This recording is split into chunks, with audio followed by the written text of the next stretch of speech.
Без паника, вчерашниот земјотрес не беше ништо страшно. Само немирната шара се крева нагоре. Јас сум Александра Вуксановиќ, а еве што има друго ново.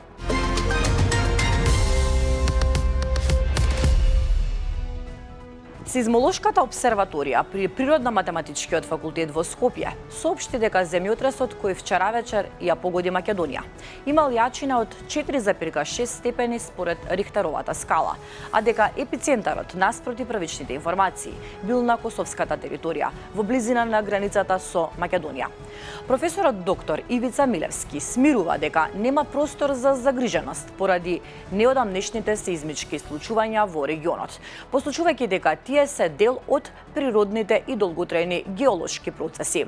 Во својата јавна реакција тој објасни дека шарпланина и понатаму постепено се издига, но со многу бавно темпо, мерливо во делови од милиметар, што е вообичаено за тектонската еволуција на планинските венци.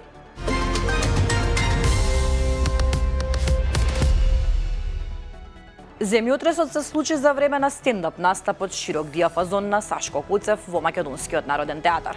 Во мигот на потресот, дел од присутните се вознемирија и стана од своите места со намера да ја напуштат салата, додека пак другите продолжија да реагираат со смеа на настапот на сцената. Настанот завршил по 10 минути во целосна мирна атмосфера, без вознемирување или нарушување на безбедноста на присутните. И покрај неочекуваниот прекин, реакцијата на комичарот придонела вечерта да заврши во духот на опуштеност и смеа.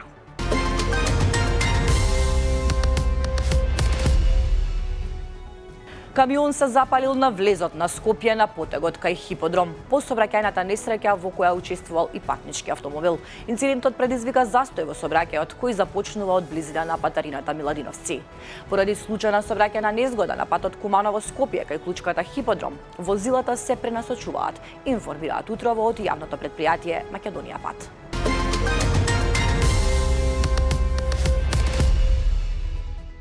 10 луѓе се убиени, вклучувајќи го напаѓачот во едно од најсмртоносните масовни пукања во Канада во последните години, кое се случи во средното училиште во градот Тамблер Рич во Британска Колумбија. 6 лица се пронајдени мртви во училиштето и уште едно лице почина на пат кон болница, а 2 мртви се пронајдени во приватен дом, што се верува дека е поврзано со пукањето, објавува канадската полиција.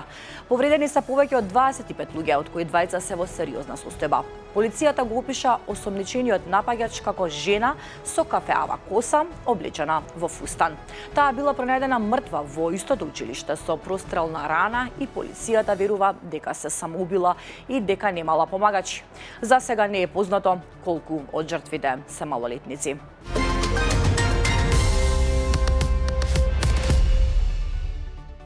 Продолжуваме со домашни содржини. Пратениците од Тендер коалицијата ВМРО Знам на вчерашната собраниска седница застана против работниците.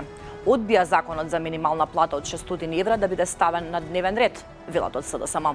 Иако СДСМ го поднесе предлогот за изменување и дополнување на законот за минимална плата на 31 јануари, со што согласно деловникот целосно беше исполнет условот точките поднесени до крајот на минатиот месец да бидат ставени на вчерашната седница. Додека работниците протестираа пред Македонското собрание, внатре во собраниската сала беа понижени од пратениците на Тендер коалицијата ВМРО Знам.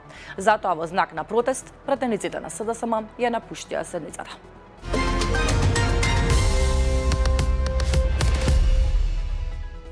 Владата испрати делегација од 6 членови во Париз со цел да ја убеди ЮНЕСКО дека Македонија сериозно ќе се грижи за заштитата на Охридскиот регион, кој е на работ да биде ставен на листата на светско наследство во опасност.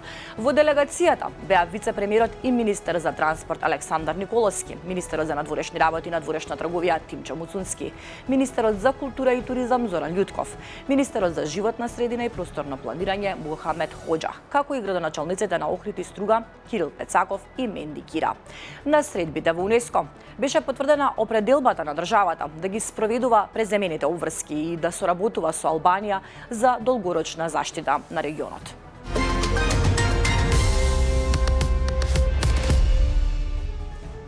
Агенцијата за храна и ветеринарство информира дека по потврдените случаи на сипаници кај овци и кози во Липковско се превземаат сите пропишани мерки за контрола и спречување на ширењето на болеста. Оттаму посочуваат дека извозот на јагнешко месо не е доведен во прашање, додека во сила се рестрикции за движење на живи животни и работа на добиточни пазари.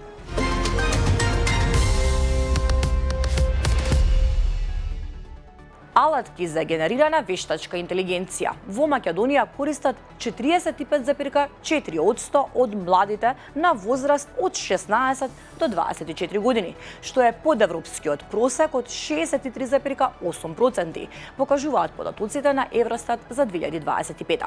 Младите луѓе употребуваат ВИ најчесто за приватни цели 44,2%, за помош на образованието 39,3%, а за професионална потреба 15,8%. Во Европската унија вештачката интелигенција најмногу ја користат младите во Грција, најнизок процент е забележан во Романија.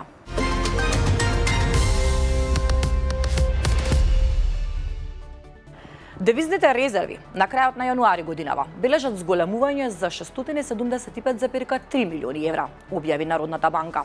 Најголем дел од девизните резерви се пласирани во хартии од вредност, пошто следуваат монетарното злато и валутите и депозитите.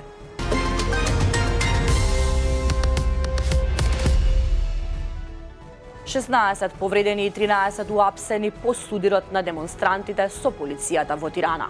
Пред канцеларијата на премиерот Еди Рама во главниот град на Албанија, Тирана, синоќа се одржа антивладин протест.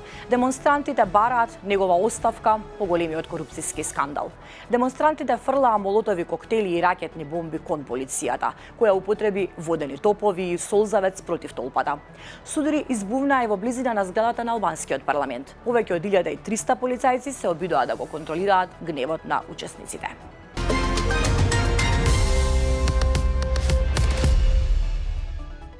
Шесткратното убиство или групно самоубиство, што ја потресе бугарската и регионалната јавност, се уште е мистерија за органите на прогонот.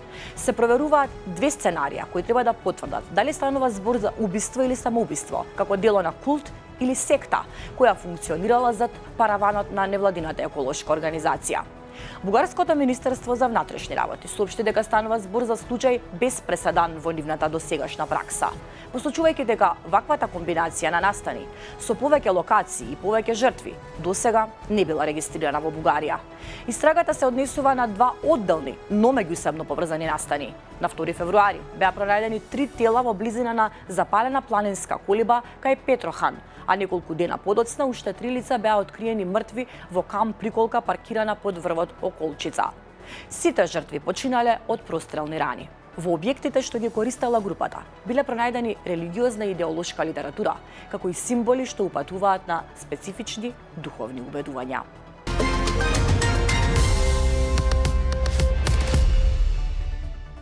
Во руски напад со дронови врз околината на Харков во Украина загинаа 3 мали деца и 1 маж, додека нападите во Запорожје предизвикаа пожари и прекини во електричната енергија, соопштија украинските власти. Едно руско беспилотно летало погоди стамбена зграда. До утринава повеќе од 2000 клиенти се уште беа без електрична енергија.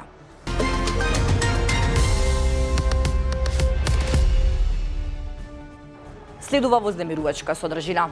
Страшна несреќа ја погоди Индија кога нишалка цунами се скршила додека носела 19 луѓе.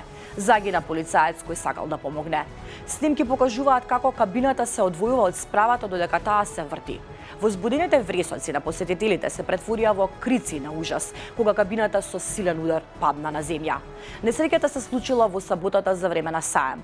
Повредените биле пренесени во 2 различни болници, а саемот бил евакуиран по инцидентот. Според првичните информации, дефектот на справата бил поради механички проблем.